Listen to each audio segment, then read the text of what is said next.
আসসালামু আলাইকুম। সবাইকে আমন্ত্রণ জানাচ্ছি রাহিদ রনির ফেসবুক লাইভ থেকে।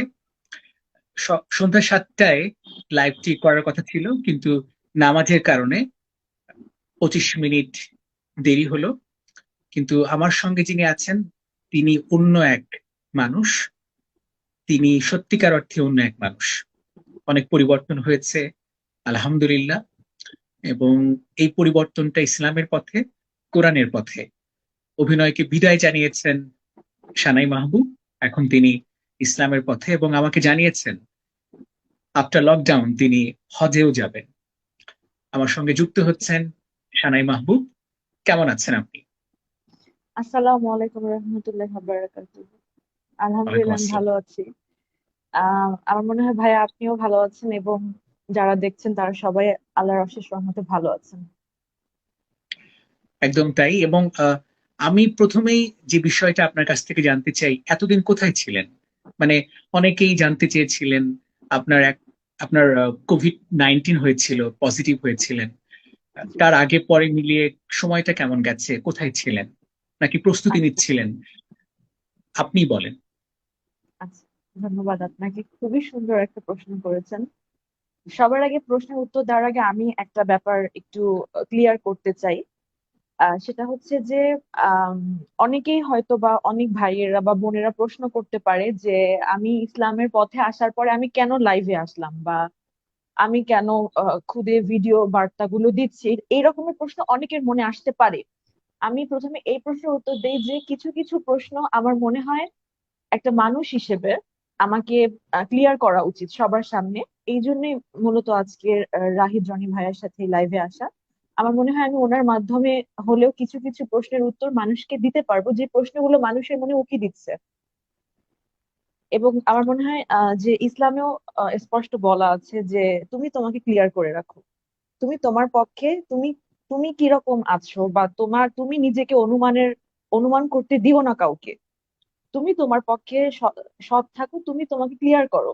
সেই জন্যই আজকে লাইভে আসা। এই উত্তরটা আমি দিলাম এই কারণে যে অনেক ভাইয়েরা বা বোনেরা হয়তো প্রশ্ন করবেন যে ও ইসলামের পথে আসার পরে কেন লাইভে আসলো। হ্যাঁ, বোন বা ভাই, আমি লাইভে এসেছি এই কারণেই যে আমার মনে হয়েছে যে অ্যাজ এ হিউম্যান বিং কিছু কিছু প্রশ্নের উত্তর আমার দেওয়া উচিত। সামাজিক দায়বদ্ধতা থেকে হলেও কিছু প্রশ্নের উত্তর দেওয়া উচিত, এবং সেজন্য আমি রাহিদ রনি ভাইয়াকে অনেক থ্যাঙ্কস জানাই যে আমাকে এত সুন্দর একটা লাইভের ব্যবস্থা করে দেওয়ার জন্য। আচ্ছা, ভাইয়া যে প্রশ্নটা করেছিলেন সেটা হচ্ছে আমি কোথায় ছিলাম। আচ্ছা, সেটা হচ্ছে আমার কোভিড পজিটিভ হয় প্রায়, আমি যদি ভুল না করি, গত বছর মেবি আগস্টে আমার এরকম এটা পজিটিভ হয়। এবং গত বছর আগস্টে পজিটিভ হওয়ার পরে আমার একটু শ্বাসকষ্ট থাকার কারণে এবং অ্যাজমার প্রবলেম থাকার কারণে আমি খুব খারাপ একটা সময়ের মধ্য দিয়ে যাই।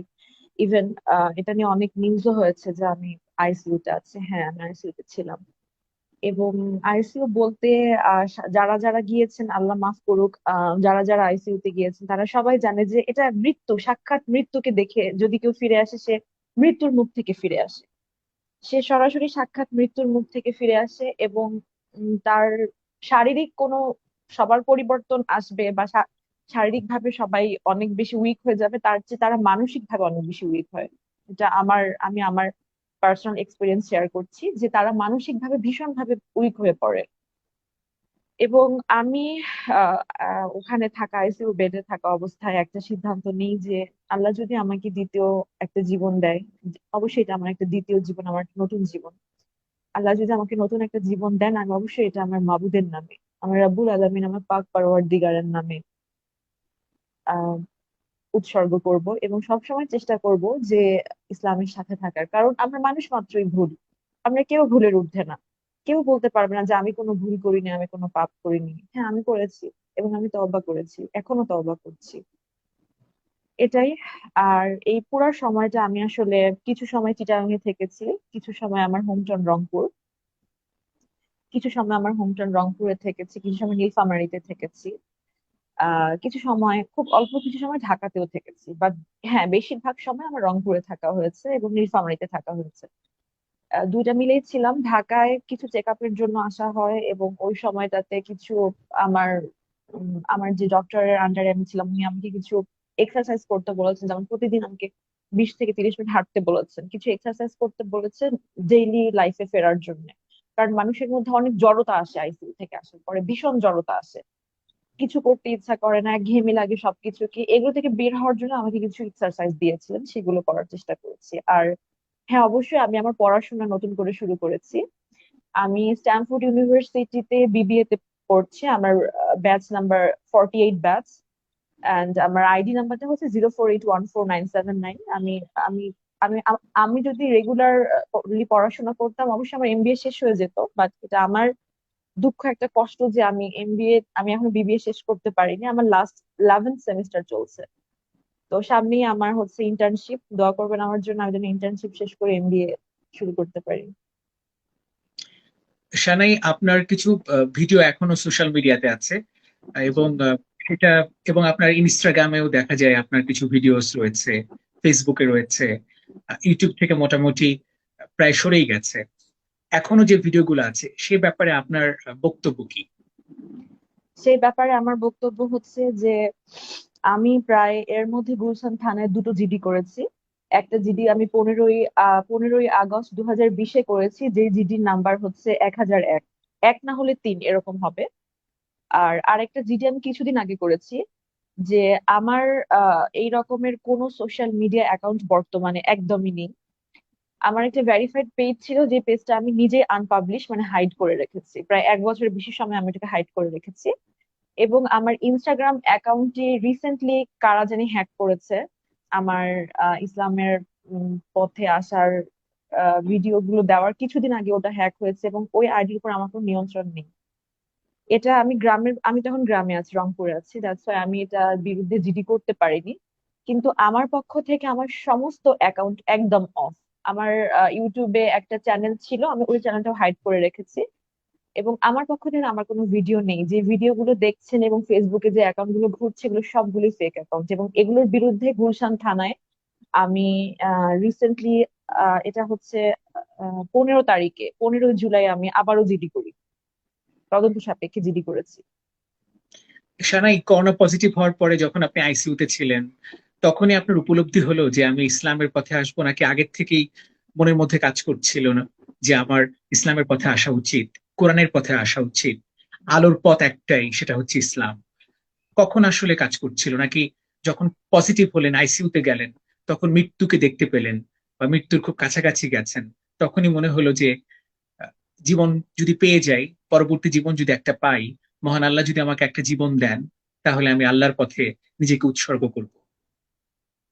সত্যি বলতে কি রনি ভাই, আমি আজকে কনফেস করতে বসছি, এবং আমি আজকে কোনো কথা মিথ্যা বলতে চাই না। কারণ আমার মনে হয় যে মানুষ যদি মিথ্যা বলে তাহলে তার নেক আমল গুলো ধুয়ে মুছে চলে যায়, ওগুলো আর কাজে দেয় না। তো আমার মনে হয় যে আমি যদি মিথ্যা বলি, একটু আগে পড়া নামাজটা আমার হয়তো কবুল করবে না আল্লাহ, এই জন্য আমার এরকম মনে হতে থাকে। তো সেটাই হচ্ছে যে আমি আসলে সত্যিকার অর্থে, আমি যখন আইসিইউ বেডে ছিলাম আমি তখন খুব বেশি পরিমাণে অনুধাবন করতে পারি যে আমি যে কাজগুলো করছি এগুলো নিঃসন্দেহে জাহেলিয়াত কাজ। এগুলো নিঃসন্দেহে জাহেলিয়াত কাজ, এগুলো বিপদগামী কাজ, এবং এই কাজগুলো আমার করা উচিত না। আমি এটা তখন অনুধাবন করি, আমি গত বছরের কথা বলছি, আমি এটা সে সময় অনুধাবন করি যে আমি যে কাজগুলো করছিলাম এই কাজগুলো ঠিক না। ইটস ওকে, হয়তো বা মডার্ন ওয়ার্ল্ডে এগুলো কোনো ব্যাপার না, অনেক মডেলরা এরকম করে, অনেক ব্রিটিশ মডেল, আমেরিকান মডেলরা এরকম করে। যেই দিকে অনুপ্রাণিত হয় আমিও সেরকম করেছিলাম, সত্যি কথা বলতে। কিন্তু আমি যখন আইসিইউ বেডে, এবং আমার মনে হচ্ছিল চোখ বন্ধ করে, আমি দেখতে পাচ্ছিলাম না কোনো কিছুই, আমার চোখ বন্ধ করে মনে হচ্ছিল যে সিনেমায় যেমন এই যে ক্রস ক্রস এরকম জিনিসগুলো দেখায়, যে অনেক ক্রস ক্রস মানে সে বেঁচে আছে, আর সোজা মানে সে মরে গেল। তো আমার কেন জানি ভয় হচ্ছিল যে আমি মনে হয় এটা সোজা হয়ে যাওয়া দেখবো, আমি মনে হয় সোজা হয়ে যাওয়া দেখবো। তো আসলে ওই জায়গা থেকে আমার মনে হচ্ছে যে এই যে আমি যদি এখন মারা যাই, আমি যদি এখন মরে যাই, আমার এত ফলোয়ার্স যারা আমাকে দেখেছে, যারা আমাকে অনেকেই হয়তো অ্যাপ্রিসিয়েট করেছে দেশের বাইরে থেকে, যে তুমি অনেক ভালো করছো, তারা কেউ আমার সাথে যাবে না। কেউ আমার সাথে যাবে না।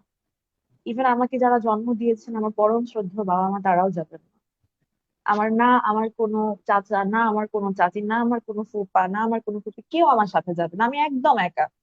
আমি আইসিইউর বেডে বসে একটা রক্তের সম্পর্কের মানুষকে আমি ওখানে দেখতে পারিনি আমার চোখ দিয়ে। কারণ আসা যাবে না তাদের, তারাও পজিটিভ হতে পারে আমার কাছ থেকে। তো ওইখান থেকেই সত্যিকার অর্থে আমার উপলব্ধি হয় যে কিসের পিছনে দৌড়াচ্ছিলাম, আমি আমি কার পিছনে দৌড়াচ্ছিলাম, আমি কেন দৌড়াচ্ছি, আমার এই দৌড়ের উদ্দেশ্য কি। যদি এই কোনো কিছুই আমি নিয়ে যেতে না পারি, আমার এগুলোর উদ্দেশ্য কি, কি উদ্দেশ্য আমার এগুলো, তখনই আমার আসলে মনের মধ্যে সত্যিকার অর্থে আমার তখনই বেশি করে আসলে এটা মনে হয়। সানাই মাহবুব, আপনি অভিনয় ছেড়ে ইসলামের পথে আসলেন, এটা কি কোনো আবেগিক সিদ্ধান্ত নাকি একদম চিরস্থায়ী সিদ্ধান্ত যে আপনি ইসলামের পথেই থাকবেন, আজীবন থাকবেন এবং এই পথেই আল্লাহ আপনাকে কবুল করবেন? আপনার সিদ্ধান্তটা কি? মানে ক্ষণস্থায়ী তো নয়। খুব সুন্দর একটা প্রশ্ন। আমার এই সিদ্ধান্তটা একদমই ক্ষণস্থায়ী নয়। ইনশাআল্লাহ, আলহামদুলিল্লাহ, আল্লাহ যেন আমাকে নেক হায়াত দেয়, আমার জন্য দোয়া করবেন। আমার এই সিদ্ধান্তটা একদমই ক্ষণস্থায়ী নয়, সেজন্য আমি কিন্তু ভাইয়া একটা বছর সময় নিয়েছি। একটা বছর আমি, এক বছরই হতে চলেছে, গত বছর আগস্ট থেকে এবছরের আগস্ট, দ্যাট মিনস এক বছর। এক বছর সময় হতে চলেছে যে আমি এই সিদ্ধান্তটা নিয়েছি। এবং যারা, যে দু একজন মানুষ আমাকে ফেসবুক বা সোশ্যাল মিডিয়ায় ফলো করছিলেন, তারা আমাকে দেখেছেন যে এই এক বছর আমি কোন রকম ভাবে কোন রকমের সোশ্যাল মিডিয়ায় বা লাইভ তো দূরের কথা, আমার একটা ছবি পর্যন্ত মানুষ দেখতে পারেনি, বা আমার কোনো লাইভ, আমার কোনো ভিডিও, কোনো কিছুই মানুষ দেখতে পারেনি। তো এই এক বছর আসলে আমি নিজেকে একটা সেলফ আইসোলেশনের মধ্যে রেখেছিলাম যে আমি যে সিদ্ধান্তটা নিতে যাচ্ছি সেটাকে কি আমি কন্টিনিউ করতে পারবো কিনা। আমি সবসময় হুম, আল্লাহর কাছে নামাজে বসে এটা বলে কেঁদেছি যে আল্লাহ, তুমি আমাকে এরকম জীবন দিও না যে আহ আমি আজকে হিজাব পড়লাম, আমি আজকে পর্দার মধ্যে থাকলাম, এবং 5 মাস পরে আমি দুবাইতে যে একটা শর্ট স্কার্ট পরে, একটা জিন্সের প্যান্ট পরে ছবি তুললাম, আস্তাগফিরুল্লাহ মিন জালিক। আমাকে তুমি এরকম জীবন দিও না, বরং তুমি আমাকে আস্তে আস্তে নিয়ে আসো তোমার রাস্তায়। আস্তে ধীরে তুমি আমাকে আস্তে আস্তে নিয়ে আসো, এবং এমন ভাবে নিয়ে আসো যেন আমি আর ওই রাস্তায় না যাই। আমি আল্লাহর কাছে সবসময় এই কথাটাই বলছি যে আল্লাহ, যেটা আমার জীবন থেকে চলে যাচ্ছে, তুমি ওটা আমাকে এমন ভাবে ভুলায় দাও যেন কোনোদিন ওই জীবনে আমি যেতে না চাই। আমি এটা মাশাআল্লাহ, আল্লাহর কাছে বলেছি সুবহানাল্লাহ। যে আল্লাহ, আমরা হ্যামিলিনের বাঁশিওয়ালার কথা শুনেছি কিন্তু, রনি ভাই আপনি মনে হয় জানেন হুম, যে হ্যামিলিনের বাঁশিওয়ালা ছিল হুম, একটা হুম, বাঁশিওয়ালা যে বাঁশির সুরে সব বাচ্চাদেরকে নিয়ে যে ফেলাই দিত হুম, হুম, পাহাড়ের উপর থেকে। তো যদি কোনো হুম, হুম। হ্যামিলিনের, আল্লাহ না করুক, কোনো হ্যামিলিন বাঁশিওয়ালা আসেও এবং সবাই যদি তার পিছ পিছ যায়, আমি যেন তার পিছ পিছ না যাই। আপনার ফ্যামিলির অবস্থা কি? মানে বাবা মা কতটা খুশি হয়েছেন? নিশ্চয়ই তারা অনেক গুণ বেশি খুশি হয়েছেন, এবং মেয়ের এই পরিবর্তন দেখে, মেয়ের এই আচরণ দেখে তারা হয়তো, আপনার আশপাশের মানুষ কি কিছুটা অবাক হয়েছে প্রথম দিকে? হ্যাঁ, কিছু বলেন। হ্যাঁ ভাইয়া, ধন্যবাদ। আসলে আমার পরিবার সম্পর্কে অনেকেই কিছু জানে না, আমি আজকে আপনার এই শোয়ের মাধ্যমে জানাতে চাই যে আলহামদুলিল্লাহ, আমার পরিবার এত সুন্দর একটা পরিবার। I got a very beloved and lovely family ever. আমার বাবা একটি বেসরকারি হুম, ব্যাংকের ডিজিএম হয়ে 2018 সালে রিটায়ার্ড করেন, 2019 ইউনিয়ন পেয়ারে ছিলেন। এবং আমার মা স্টিল নাও একটি প্রাইমারি স্কুলের টিচার, খুবই রেনাউন্ড প্রাইমারি স্কুলের টিচার। আমার মায়ের চাকরি এখনো 3 বছর আছে, এখন তো করোনার জন্য স্কুল বন্ধ, আম্মু বাসাতেই থাকেন। কিন্তু আমার আম্মু একজন প্রাইমারি স্কুলের টিচার, এবং আমার ছোট বোনও একটা বেসরকারি ইউনিভার্সিটিতে পড়ছে, অনেক নাম করা একটা ইউনিভার্সিটিতে। আমরা দুই বোন, আমার কোনো ভাই নেই, আমি বড়। সো এই জায়গা থেকে, সো হ্যালো, শুনতে পাচ্ছেন মনে হয়, আমার একটা কল এসেছিল, কলটা হ্যাঁ, কেটে শুনতে দিয়েছি। পাচ্ছি।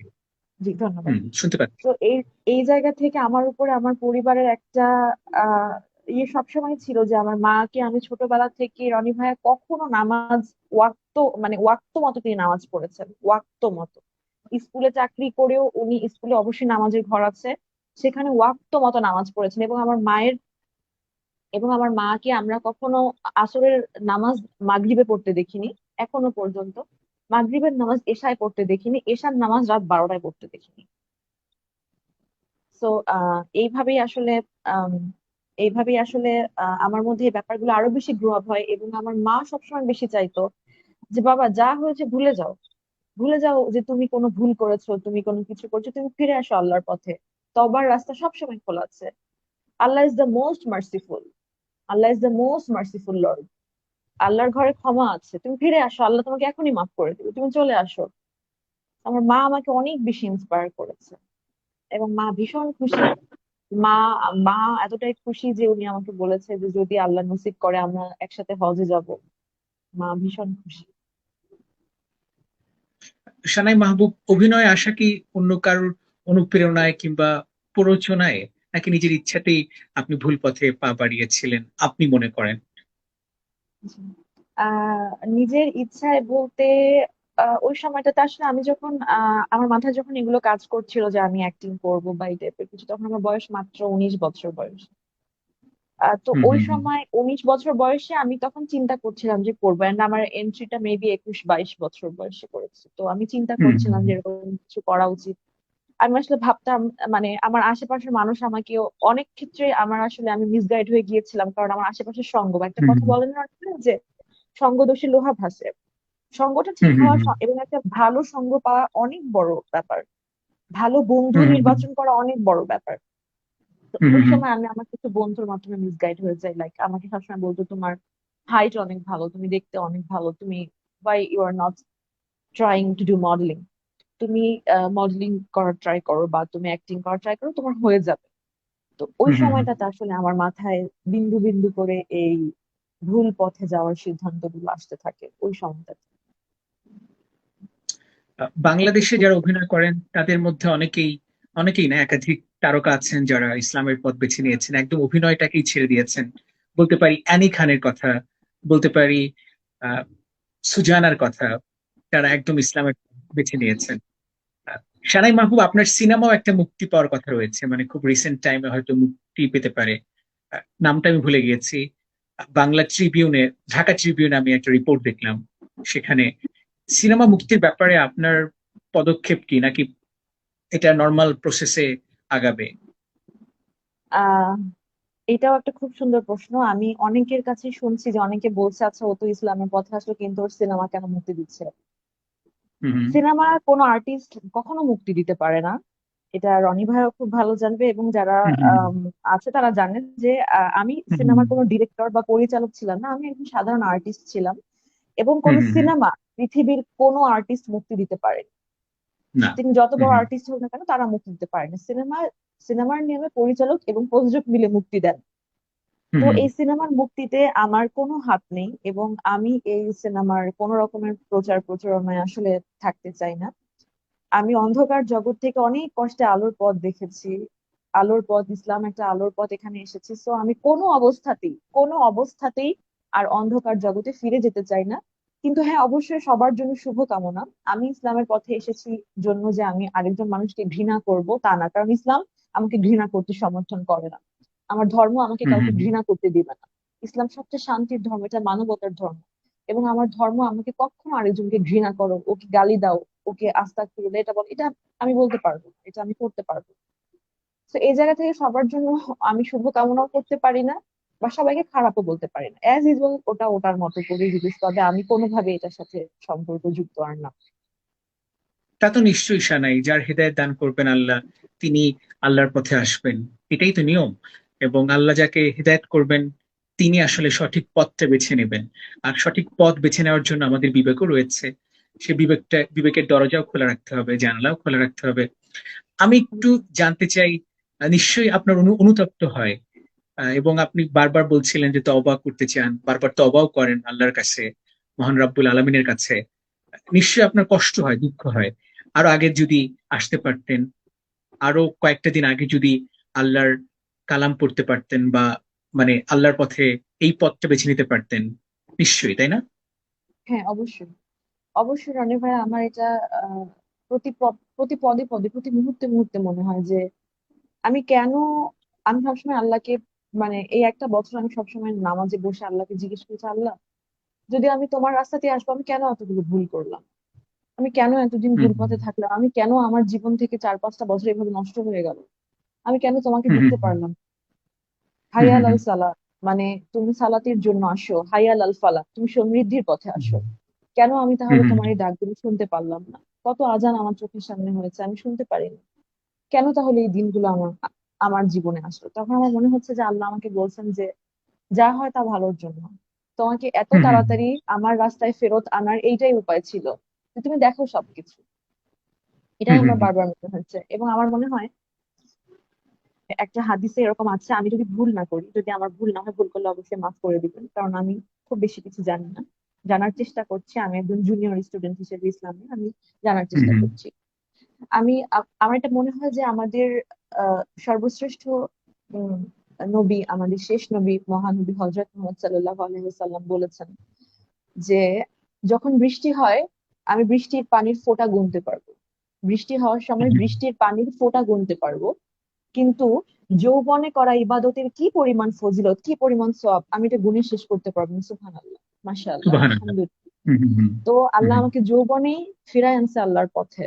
এমনও তো হতে পারতো যে আমার বয়স 50 হয়ে গেছে, আমার চুল পেকে গেছে, আমার সমস্ত সৌন্দর্য নষ্ট হয়ে গেছে, এখন আর কিছু করার নাই। বা না, আমি এটাকে খারাপ বলছি না। অনেকে হয়তো মনে করতে পারে যে তাহলে কি 50 বছরে আল্লাহর হেদায়েত প্রাপ্ত হন না, খারাপ না, যার যখন করার সে তখনই করবে। হুম হুম বাট হুম এটা হুম। আমার আল্লাহর কাছে একটা আসলেই শুকরিয়া যে লিস্ট আমার বয়স 30 হওয়ার আগে, বা আমি মানে আমার যৌবন ফুরায় যাওয়ার আগে আমি আমার রব্বুল আলামিন, আমার পাক পরওয়ারদিগারের পথে ফিরে এসেছি। সানাই মাহবুব, এই মুহূর্তে লাইভটি দেখছে প্রায় 1800 মানুষ এবং প্রত্যেকেই বলছেন, অধিকাংশ বলছেন, হয়তো 99% বলছেন আল্লাহ আপনাকে কবুল করুন, আলহামদুলিল্লাহ বলছেন, মাশাআল্লাহ বলছেন, এবং বলছেন যে আপনি আরো বেশি এখন সম্মানিত হবেন, আপনি আল্লাহর দরবারে সম্মানিত হবেন, একই সঙ্গে মানুষের কাছেও আপনি সম্মানিত হবেন, এবং উদাহরণ সৃষ্টি করলেন যে আসলে এই পথটাই শ্রেষ্ঠ, এই পথটাই হচ্ছে অবশ্যই, সর্বোত্তম। আমি একটু নিঃসন্দেহে। আপনার কাছে, নিঃসন্দেহে আপনার কাছ থেকে জানতে চাই, ভবিষ্যৎ পরিকল্পনা কি, মানে কিভাবে নিজেকে নিয়ে ব্যস্ত থাকবেন, আল্লাহর কাজগুলো করবেন, আপনার ব্যস্ততা বা কাজগুলো কি? জি, জি ভাই। আমি বললাম মানে মনে হয় কিছুক্ষণ আগে বলেছি যে আমি স্ট্যানফোর্ড ইউনিভার্সিটিতে, আমার সিদ্ধেশ্বরী ক্যাম্পাস, আমার ক্যাম্পাস ধানমন্ডি ছিল, হুম কিন্তু ধানমন্ডি ক্যাম্পাসটা হুম বন্ধ করে দিয়েছে আমাদের। এখন সমস্ত ক্লাস অনলাইনেই হচ্ছে। তো আমি হুম হুম বিবিএ করছি এবং আমার অলমোস্ট 11 সেমিস্টার রানিং। আমার আর একটা সেমিস্টার বাকি আছে, সেটা হচ্ছে ইন্টার্নশিপ, আর তার সাথে দুটো সাবজেক্ট মেবি ইমপ্রুভ দিব। তো ইনশাল্লাহ আমার যদি বিবিএ আল্লাহর রহমতে শেষ হয়ে যায় আমি সাথে সাথে এমবিএ তে ভর্তি হয়ে যাব, আল্লাহ যদি আমার নসিবে রাখে, আপনাদের সবার দোয়া থাকে। আমি এমবিএ তে ভর্তি আচ্ছা। হব, তার সাথে হুম সাথে আমি মাস্টার্সও করবো। আমার খুব ইচ্ছা আছে আমি এমবিএ প্লাস, যেহেতু অনলাইনে ক্লাস হচ্ছে, আমি জানি না হুম আসলে হুম হুম। ক্লাস ইউনিভার্সিটি যে করতে হবে কিনা, বাট যেহেতু অনলাইনে ক্লাস হচ্ছে সেহেতু আমি সিদ্ধান্ত নিয়েছি যে আমি এমবিএ করার সাথে সাথে ইকোনমিক্স মাস্টার্সও করবো, আচ্ছা। ডাবল মাস্টার্স করব। দেন হুম হুম যেটা হবে যে আমার বাবা যেহেতু ব্যাংকে চাকরি করতেন, মেবি আমি বিজনেস করতে পারি বা ব্যাংকে চাকরি করতে পারি, বাট সেই সিদ্ধান্তটা আমি এখন নিইনি। ফার্স্ট অ্যাটেম্প্ট হচ্ছে আমার, আমি এমবিএ প্লাস মাস্টার্সটা শেষ করব সুন্দর করে। আমি 1 বছর, সামনের 2020 সাল আল্লাহ যদি আমাকে বাঁচিয়ে রাখেন, আমি সুন্দর করে পড়াশোনা করবো, সুন্দর মতো আপনি পড়াশোনা করবো। যেহেতু তার পাশাপাশি পাবলিক, হয়তো আমি কিছু বিজনেস করতে পারি, এখনো ঠিক করি।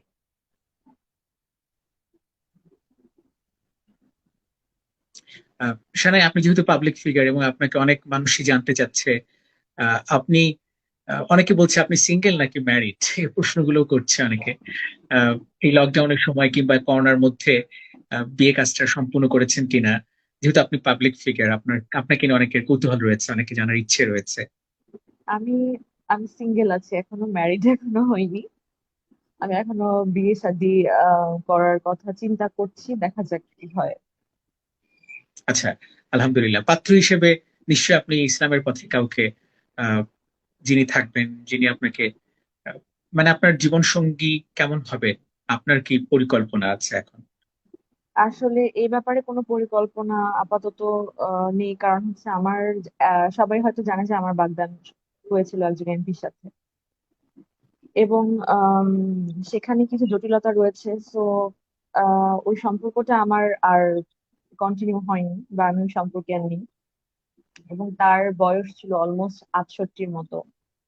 তো হুম হুম। এখানে আমার ফ্যামিলি বয়সের ব্যাপারটাও আসলে তখন ভাবে মাথায় ছিল না, তখন সেভাবে কেউই চিন্তা করেনি।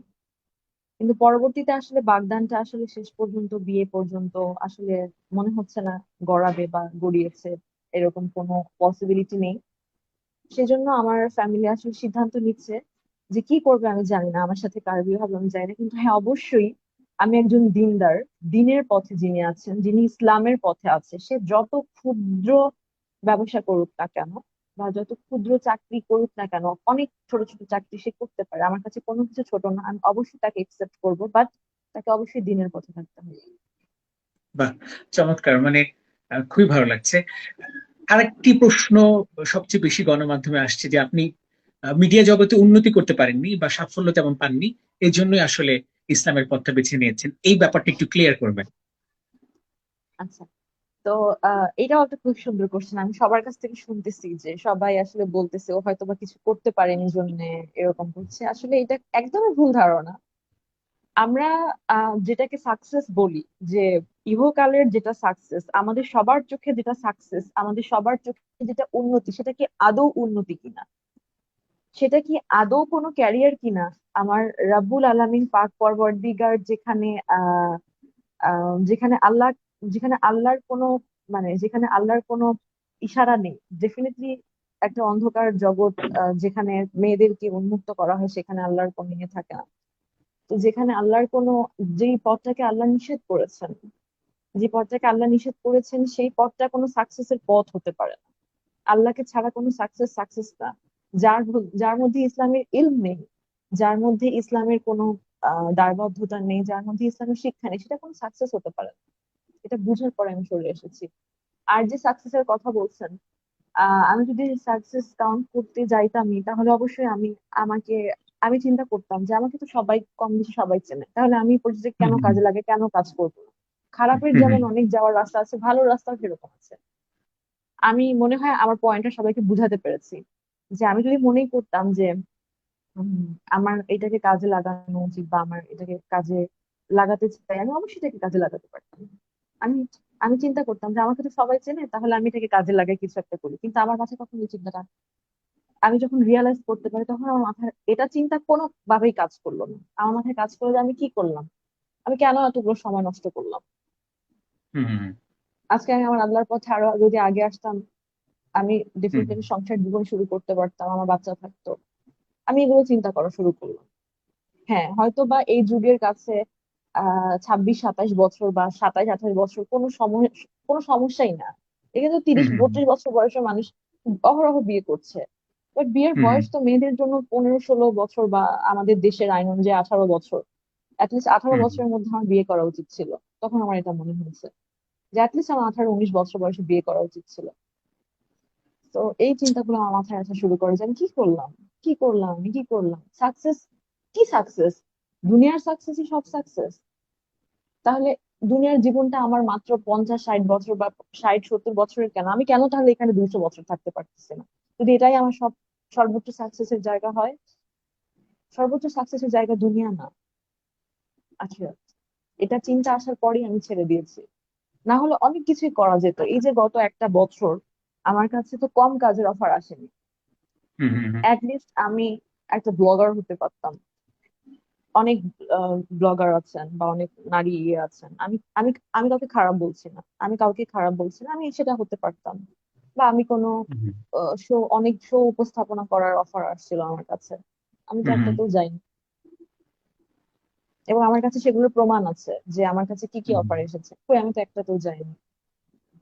বা ইভেন কিছুদিন আগে যে আপনি বললেন যে আমার ছবি হয়েছে, আমি তো অপেক্ষা করতে পারতাম, আচ্ছা ঠিক আছে, একটা ছবি সেন্স হয়েছে, আরো হবে। কই আমি তো সেই অপেক্ষাতেও থাকিনি। সানাই আমার মনে মাহবুব, হয় ইসলামিক প্রোগ্রামগুলো কি যাদের, আপনি উপস্থাপনা করবেন আমি যদি এখন সুযোগ আসে? এরকম, হুম হুম যদি এটাকে আল্লাহ পারমিট করে তাহলে করার হুম ইচ্ছা আছে। আর যদি এটা আল্লাহ পারমিট না করে, আমি এটা কখনোই করবো না। মাশাআল্লাহ। সানাই মাহবুব, আপনাকে আল্লাহ তাআলা কবুল করুন। নিশ্চয়ই। মাশাআল্লাহ, আলহামদুলিল্লাহ। কথা বলে খুব ভালো লাগলো, অনেক কিছুই জানার ছিল আমার, এবং একই সঙ্গে যারা দর্শনার্থী কিংবা দর্শক রয়েছে, যারা সাধারণ মানুষ রয়েছে বাংলাদেশে, কারণ এদেরকে নিয়েই তো আমাদের জীবন, এটাই তো আমাদের অবশ্যই, জীবনের একটা বড় অংশ। এই ধরনের অবশ্যই। সাধারণ মানুষ, দর্শক, আহ, এই সাধারণ মানুষকে যদি আপনি আপনি কিছু বলেন, এবং তারা যে আপনাকে ভালোবাসা দিচ্ছে, আপনাকে সমর্থন দিচ্ছে, এই যে পাশে আছে আপনার, এটা তো অনেক বড় একটা সাপোর্ট। হ্যাঁ, অবশ্যই। আমি সবার উদ্দেশ্যে রনি ভাইয়ের শো এর মাধ্যমে এটাই বলতে চাই যে আহ আমার সবসময় মনে হয় যে মানুষ আহ নিজের মনের অজান্তে, অবশ্যই নিজের মনের অজান্তে যতই পাপ করুক না কেন, তবার রাস্তা সবসময় খোলা আছে। আল্লাহর রাস্তা তার জন্য সব সময় খোলা আছে। তো একটা রাস্তা সবার জন্য খোলা আছে, সে যদি মন থেকে তওবা করে আল্লাহর রাস্তায় ফিরে আসে, আল্লাহ তাকে কবুল করে নেবেন। সো আমি জানি না যে আল্লাহ আমাকে কতটুকু কবুল করেছেন, কিন্তু আমার জীবনের শেষ রক্তবিন্দুটা পর্যন্ত আমি আল্লাহর রাস্তায় থাকতে চাই। আমি ইসলামের রাস্তায় থাকতে চাই। সেই রাস্তায় আমি কখনো যেতে চাই না যে রাস্তাটা আমার রবের রাস্তার সাথে কানেক্টেড না, যে রাস্তাটা আমার রব্বুল আলামিন পাক পারওয়ারদিগারের রাস্তার সাথে কানেক্টেড না, আল্লাহ যেটাকে পছন্দ করেন না, আমি সেরকম রাস্তায় কখনোই যেতে চাই না। আপনারা আমার জন্য দোয়া করবেন। আমি একটা ছোট হাদিস শুনেছি যে শেষ আহ জামানার দিকে বা শেষের দিকে এসে নাকি ইমান ধরে রাখা এতটা কঠিন হবে যে আমরা আমাদের হাতে আগুন ধরে রাখতে পারবো কিন্তু ইমান ধরে রাখতে পারবো না। আমার জন্য দোয়া করবেন যেন আমি সেই দিন আমার ইমানটাকে ধরে রাখতে পারি। আমাকে যদি দুনিয়ার সমান টাকা পয়সা দেওয়া হয়, আমি যেন আমার ইমানকে ধরে রাখতে পারি, আমার জন্য এতটুকুই দোয়া করবেন। আর আরেকটা কথা বলতে চাই যে আমার এই মুহূর্তে কোনো রকমের কোনো সোশ্যাল মিডিয়া অ্যাকাউন্ট বা টুইটার, ইনস্টাগ্রাম, ফেসবুক কোনো কিছুই নাই। আপনারা প্লিজ বিভ্রান্ত হবেন না কেউ। আমি যদি আমার কোনো অ্যাকাউন্ট ওপেন করি আমি অবশ্যই সবাইকে জানাবো। ধন্যবাদ সবাইকে, আমার জন্য দোয়া করবেন। রনি ভাইয়াকে নিশ্চয়ই। অসংখ্য ধন্যবাদ যে আমার আমার এই ভালো জীবনের সাথে চলার কান্ডারি হওয়ার জন্য, আমার পাশে থাকার জন্য রনি ভাইয়াকে অসংখ্য ধন্যবাদ। অবশ্যই আল্লাহ আপনার মঙ্গল করবেন, আপনার পরিবার, আপনার আমিন। সন্তান আমিন। সবাই ভালো থাকবে। আমিন। নিশ্চয়ই। জি। আমিন। সানাই মাহবুব, আপনাকে অসংখ্য ধন্যবাদ। এবং জি। দারুণ কিছু কথা বলেছেন, আমি ইন্সপায়ার হয়েছি। নিশ্চয়ই হাজার হাজার মানুষ ইন্সপায়ার হবে এবং সত্যিকার অর্থে তারাও ইসলাম চর্চে এবং সঠিকভাবে ইসলাম চর্চে এবং কোরআনের দীক্ষা অর্জন করবে, শিক্ষা অর্জন করবে। আপনাকে অসংখ্য ধন্যবাদ। আপনার সুস্বাস্থ্য কামনা করি, আপনার পরিবারের সকলের মঙ্গল জি, কামনা করি। আসসালামু আলাইকুম। আমিন। ভালো থাকবেন। জি, ওয়ালাইকুম আসসালামু আসসালাম। আলাইকুম ওয়া রাহমাতুল্লাহি ওয়া বারাকাতুহু। আমাদের সঙ্গে ছিলেন সানাই মাহবুব এবং তিনি জানালেন তার জীবনের পাল্টে যাওয়ার ঘটনা, এবং সেই ঘটনাগুলো আমাদেরকে অনুপ্রাণিত করুক এই প্রত্যাশা করি, এই দোয়া করি। মহান আল্লাহর কাছ থেকে এখনকার মতো বিদায় নিচ্ছি সবার কাছ থেকে। আল্লাহ হাফেজ। আসসালামু আলাইকুম।